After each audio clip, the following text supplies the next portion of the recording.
happy Monday or whatever day you happen to be listening to this little podcast episode. You guys, this is the last of our mini episodes that really relate to all of the amazing stories in the new book, Social Media for Schools, my new book that's out there available on Amazon, wherever books are sold. I hope you've grabbed your copy. It's going to be so helpful this school year.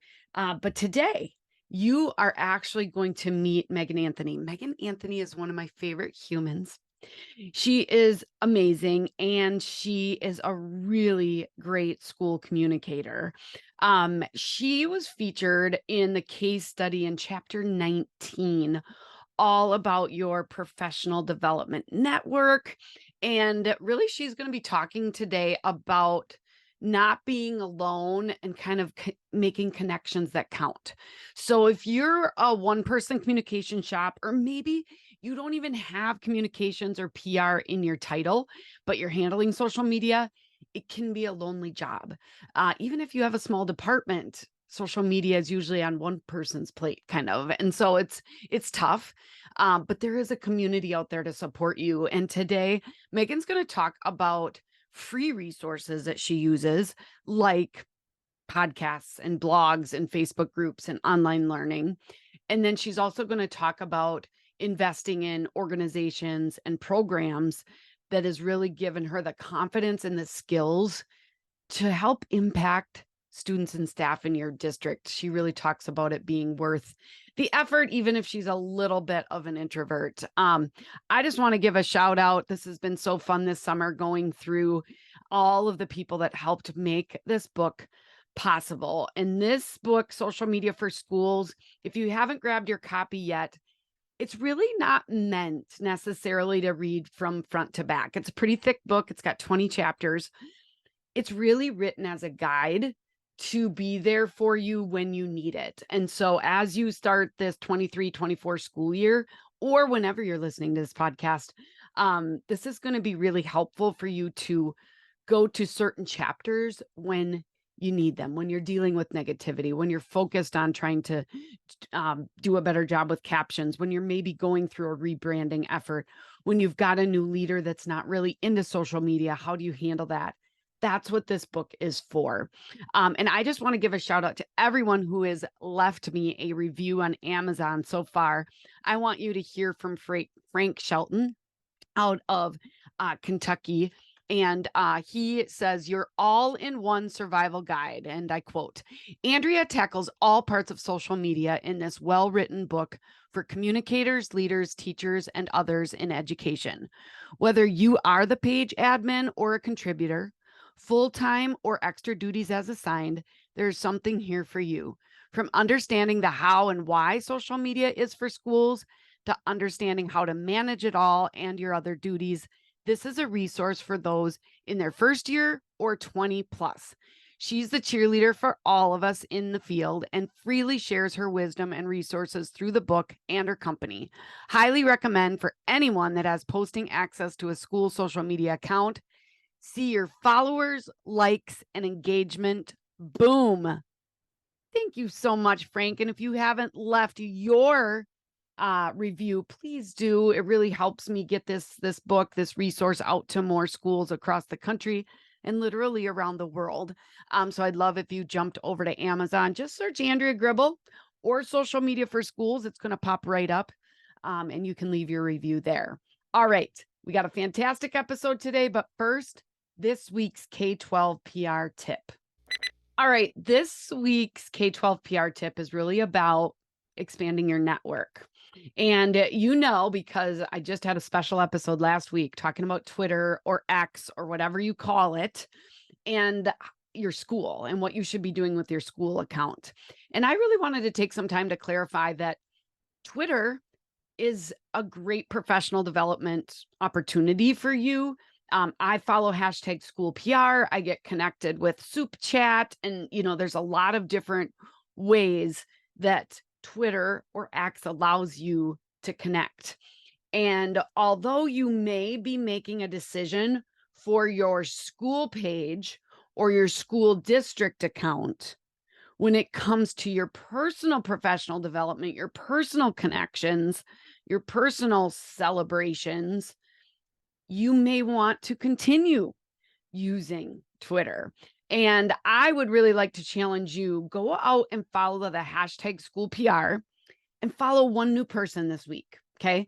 Make a connection, find somebody with something in common. And I'm telling you, if you've never followed the hashtag school PR, that's where a lot of us school communicators are. And we're sharing great things from our schools. You're going to get awesome ideas, all of that for free.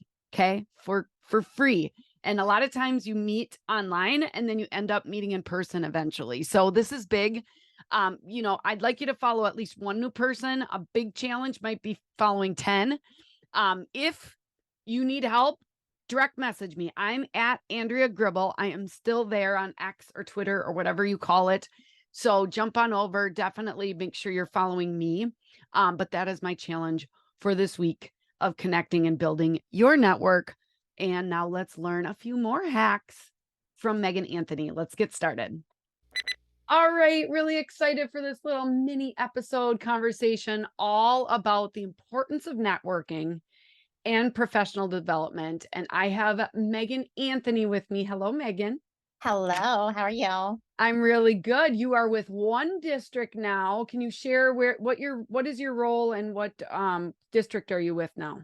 I am a communications coordinator and I'm at Canal Winchester Schools in Ohio. It's a suburb of Columbus.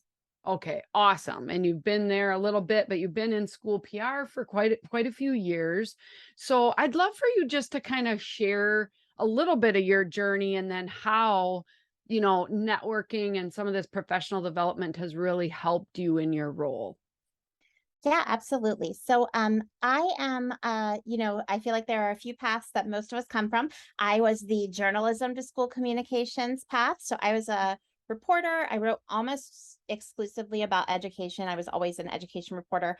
And then in 2013, a district approached me and said that they were starting a position that would be half administrative assistant, half communications coordinator. And they asked if I'd be interested in applying. I had just had my second child and I was interested in switching careers at that point. So I interviewed and I was offered the job and started there. Um, and I just loved school communications right off the bat. It was definitely up my alley. I had loved telling stories about schools for so long. So it was amazing to have time to really and access to really dig in deep there and to be supporting public education, which is something I'm so passionate about. Um, as a terrible administrative assistant. I will say that to any. I am not an administrative assistant. It is a skill set and I do not have it, but I'm a great communicator. So a couple years later, my boss was getting ready to move to what we in Ohio call our ESCs, which is kind of like a co-op. It's the Educational Service Center.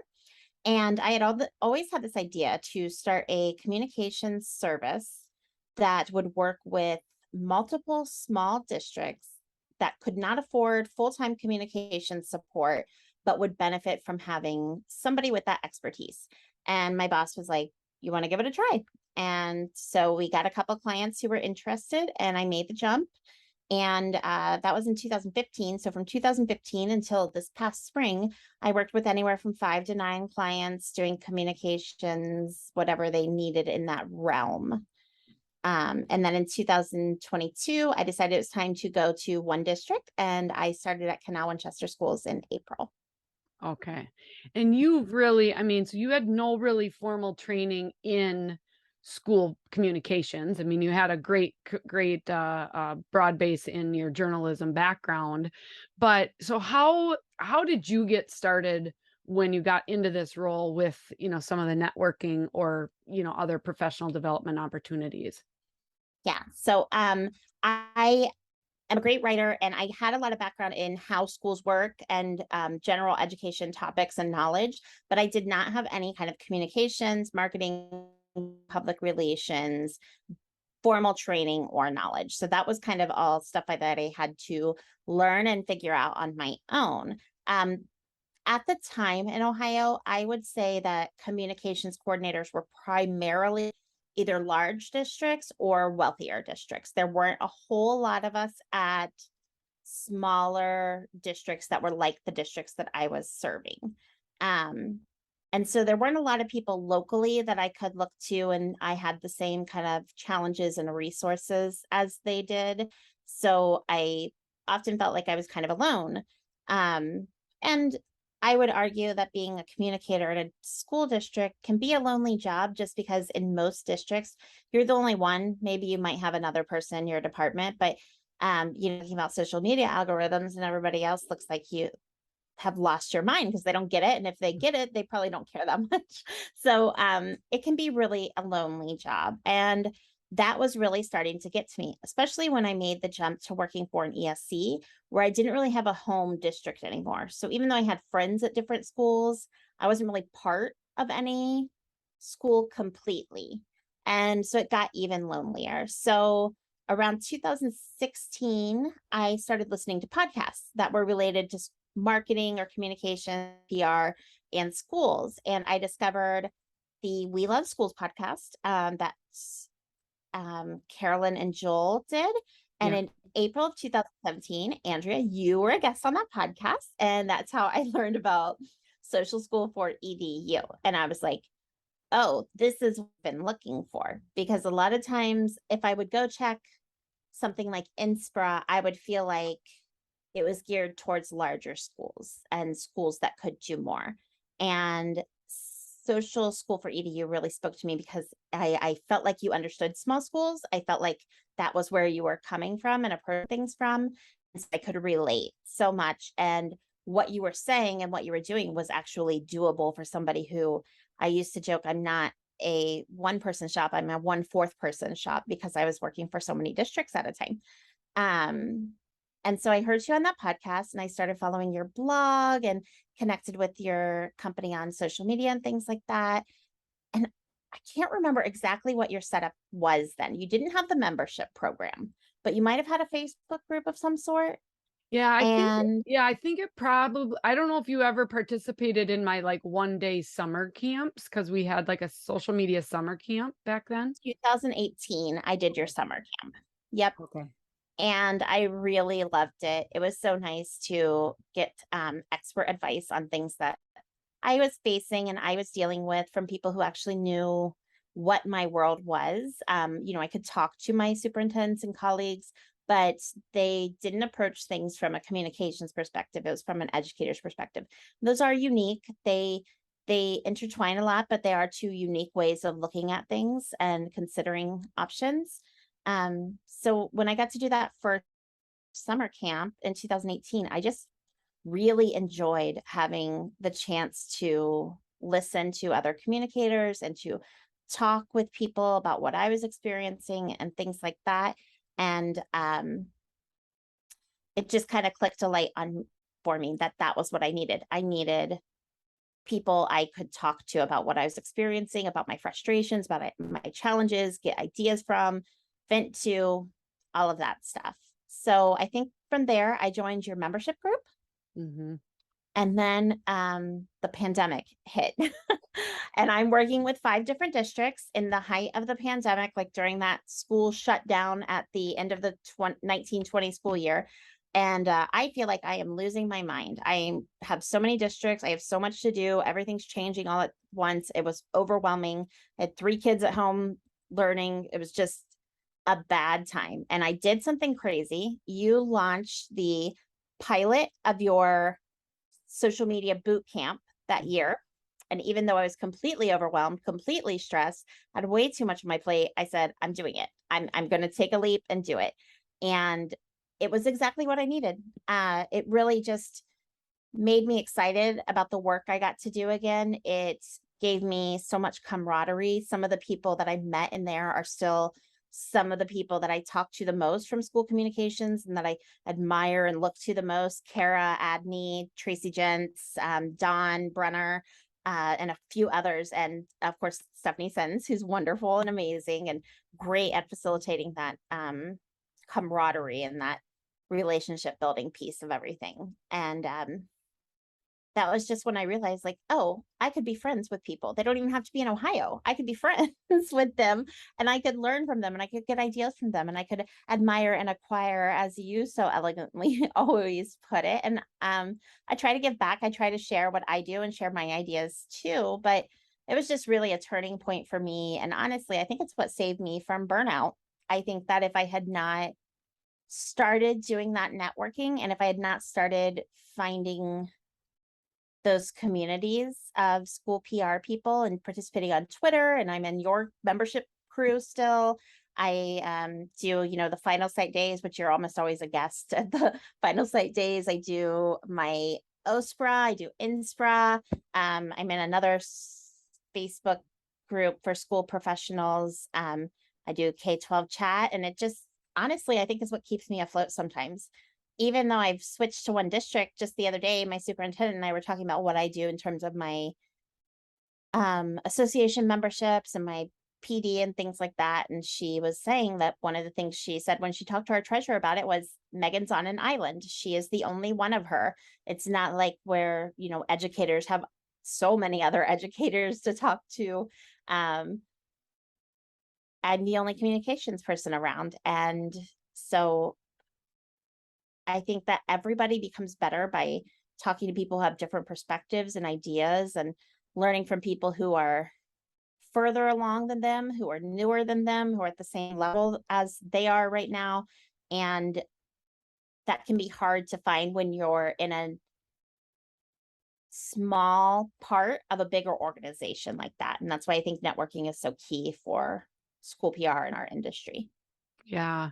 And what you give is so awesome, Megan. You are one of the you just have such great ideas. Social media is always changing. And so we're always sharing, especially, inside the membership group we created. We share a lot of resources and templates. And it's so cool to be able to try something and it works at your school. And then you can share it with other schools. You definitely have become a leader in that. But at first, you have to be a consumer and you have to learn from others. And then you can take those ideas and go from there. Um, and then you've also been involved in some of these other organizations. You mentioned like OSPRA, which is the Ohio Group of School Public Relations Association. NSPRA is the National School Public Relations Association. There's other groups that are out there. If you were talking to somebody who is pretty new to school communications and their role, what advice would you have to them to just get started with this whole networking PD piece for their own sanity and, their career? Yeah, I would definitely tell them to look to your group. I would also suggest looking at their state school PR association, and I would suggest looking at the Facebook communicators group that I think came out of maybe Missouri School PR Association. I can't remember who it was, but now it's pretty much national. And the K-12 PR chat. I think that for me, and maybe if you had more of a PR communications background, it might be a little easier to jump into things like Inspira right away. For me, I had so much to learn about communications theory and best practices and how everything worked, that I was just felt immediately thrown into the deep end and really out of my element. So I think for me, it was super fortunate to find Social School for EDU. I felt a lot of kinship towards you because you also had all these different districts that you worked with, and a lot of them were small. I've never been with anybody as small as is it Yeah, New Auburn? Auburn, yeah, Yes, I've 300 kids. my smallest has been 700, but small school communications, it's a lot different from big school communications, and it can feel really intimidating. And honestly, sometimes a little, you'll be in a PD session maybe, and they're like, oh, our graphic designer makes these for us. And I'm like, must be nice. So I would just really encourage everybody to look for those smaller and maybe less formal entries into networking. And honestly, participating in your membership group and K-12 PR chat and things like that, I've just gained a lot of confidence in addition to all the wisdom and resources and support I have seen. Um, I have gained so much confidence in my abilities as a communicator. And I really do know things. I'm not just making it up all as I go, as much as I feel like it some days. I actually do do things right. But I do think that when you first get started, if you try to jump headfirst into some of those, and they have amazing resources to provide, an amazing education to provide, but I would say it's maybe intermediate and above, whereas you might need to look for a pool that's a little bit more beginner to dip your toe in. Yeah. That's awesome. Well, I can attest to how you really do know things, Megan, and I'm so glad that you were able to step in and again share and just be transparent with what, it's just funny participating on like a Twitter chat, like hashtag K12PR chat. um, People ask questions or want to share things that you've done. And it's just amazing to get some of that feedback where it's like, oh my gosh, I really do know what I'm doing. And this is a great idea. So I keep up the great work. We are very thankful to have you in our community. And I know in other organizations, you do the same thing to lift others up. And I love this invitation for other people to get more involved. So thanks for hanging out with me today. Absolutely. Thanks for inviting me and listening to me and letting me talk about one of my favorite subjects, which is everybody needs a friend sometimes, right? Yes, absolutely. All right, guys, thanks for tuning into this mini episode. We'll see you next time. Bye bye.